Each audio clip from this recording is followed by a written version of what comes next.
Tony Podesta speaks to reporters in Philadelphia. Jacqueline. LarmaAssociated Press. President Trump famously promised that, if elected president, he would drain the swamp, upending the culture in Washington that favors the well-connected. It is special counsel Robert S. Mueller III whose work seems to be sending shockwaves through the Capitol, by exposing the lucrative work lobbyists from both parties engage in on behalf of foreign interests. The Mueller probe has already claimed its first K Street casualty, Tony Podesta. His lobbying firm, the Podesta Group, a Washington icon of power and political influence, notified its employees recently that the enterprise is shutting its doors. Since Mueller was appointed, more people and firms have either filed or amended registrations that make public their work on behalf of foreign interests than had done so over the same time period in each of at least the past 20 years. Lobbyists, lawyers and public relations professionals who work for foreign companies and governments say Mueller's probe has spooked K Street, and firms are likely to be more careful in their compliance with public disclosure standards. "My colleagues are being contacted by waves of clients concerned about this," said Joe Sandler, an ethics and lobbying lawyer in Washington who specializes in Foreign Agents Registration Act issues.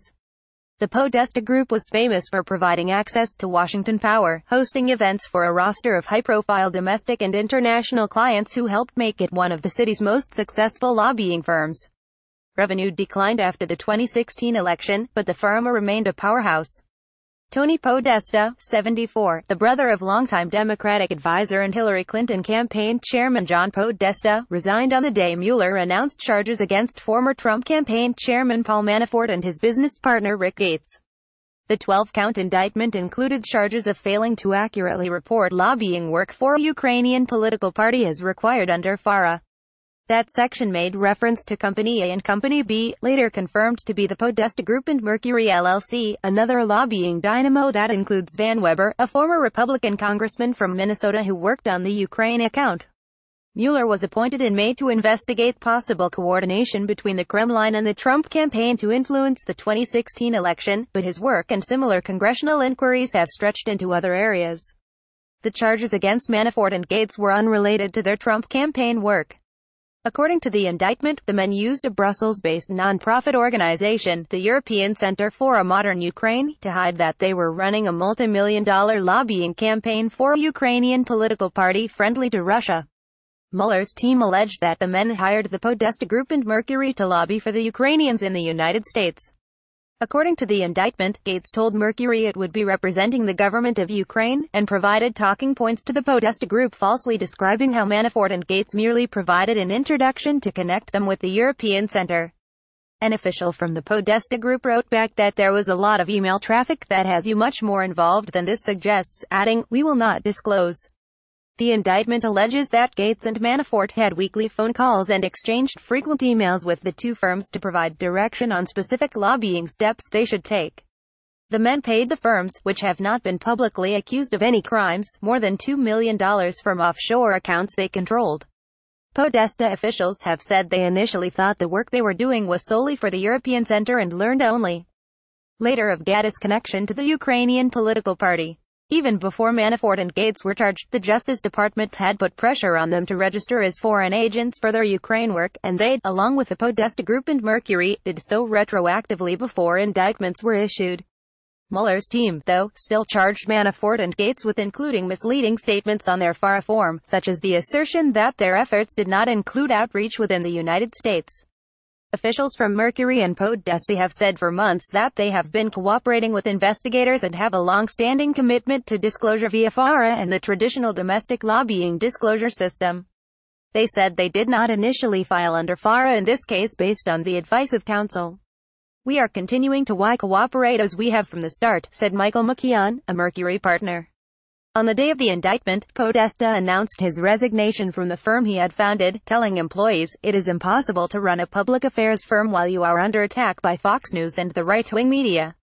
A week later, the chief executive of the firm, Kimberly Fritz, told the staff that the firm would be closing and employees might not be paid after November 16. She announced that she was off to start her own firm, Cogent Strategies, which includes many former Podesta Group employees.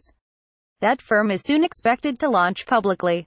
Earlier this month, Podesta employees, stunned by the sudden implosion of the firm, were told to immediately turn in their company laptops and security fobs.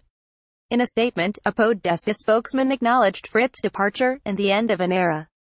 Tony and Kimberly worked together for 22 years. He has tremendous affection, respect and admiration for her and hopes that she and her team of former Podesta Group colleagues will build a firm that is even more successful than the Podesta Group, Podesta spokeswoman Molly Levinson said. Criminal charges for non-compliance with FARA, such as those faced by Manafort and Gates, are rare.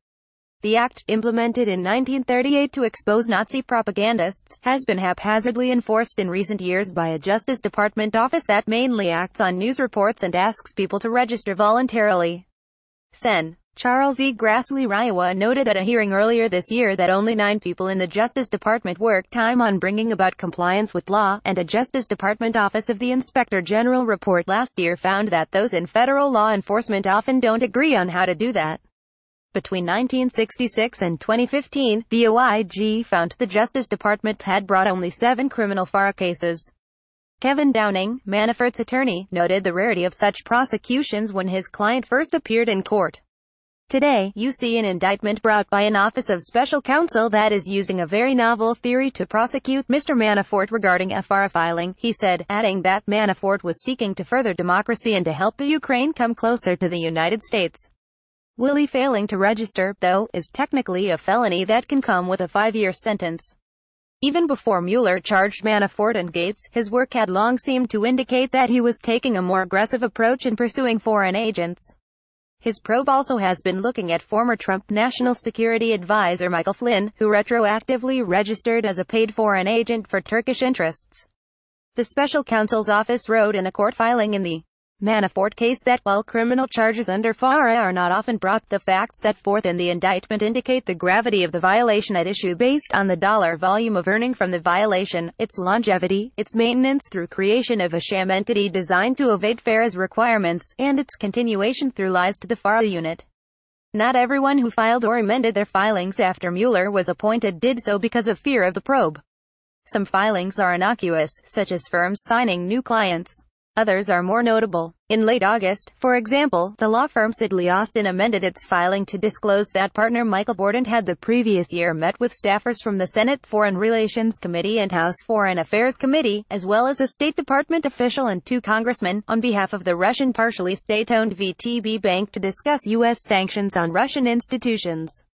Bordent declined to comment for this report. Thomas J. Spulik, a partner at King Spalding specializing in government advocacy, said more clients have been calling since Mueller began his work to ask, "Do I have to register under FARA?" He said an uptick in registrations might be partially attributable to new people wanting to influence a new administration, but the special counsel was undoubtedly having an effect. "I think it all goes back to Mueller. This is of acute concern after Manafort and Podesta, and my sense is that it's going to continue that way for some time," Spulik said. If there's a new normal for foreign agents, it's going to be to pay a lot more attention to it. The Justice Department, too, might be changing its posture. Justice recently pressured the company operating the website and television channel RT, previously known as Russia Today, to register under FARA. When Attorney General Jeff Sessions appeared before the House Judiciary Committee, Rep. Mike Johnson RLA, asked whether, were it not for Mueller's probe, the allegations against Manafort, Gates and the firms with which they did business would have stayed secret.